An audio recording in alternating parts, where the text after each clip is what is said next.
Tapiz. For us, it's always a great pleasure to have you on here and try to sort of brainwash you to sell Tapiz or Tapiz. So we hope by the end of it, the only thing you go is zombie.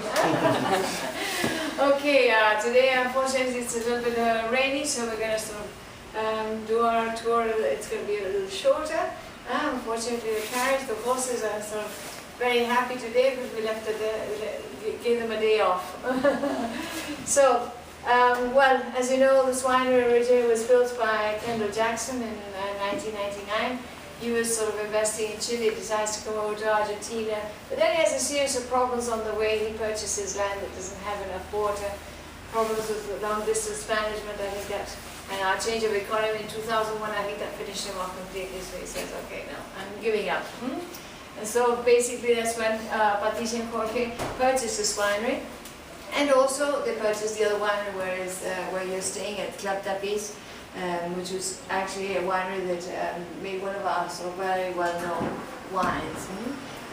So there's been a big transformation, and one of the big transformations here has to do with the vineyards. As we always sort of say, if you haven't done your homework in the vineyards, there's nothing you can do here in the winery unless you have an excellent grape. And the decisions, the big changes have been also in the vineyard, and then also in the winery with technology that sort of accompanies that great fruit that we get from the vines. We've got 1,000 hectares, about 2,200 odd acres, and they're all in different areas, and they all have great qualities, and that's what the winemaker at the end puts together, makes his magic potion by putting all the different terroirs from the different areas put together. In this area, we're at 960 meters above sea level. At the Club Tapiz, where you were staying last night, there were 840 meters above sea level. And then we've got the Ugarteche, slightly higher up, and then the Valley of Buco, that you'll be going there on Sunday. Hopefully, we promise we blow, so we get all those clouds away, so that you can do the sort of horseback ride and have a beautiful day over there.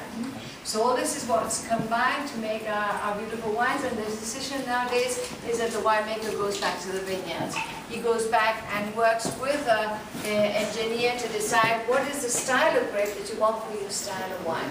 And we have the great privilege, not today. Today I have to change my speech. I usually say, we're in the desert, only 7% of Mendoza's planted. But actually it really is. It only rained 200 millimeters last year, and it was right on the sort of the borderline, because usually it rains between 300 to 400 millimeters, but by December it was only 200. And then in the last month, it's practically 100. Already half the amount of water will rain this year is already in these last couple of months. But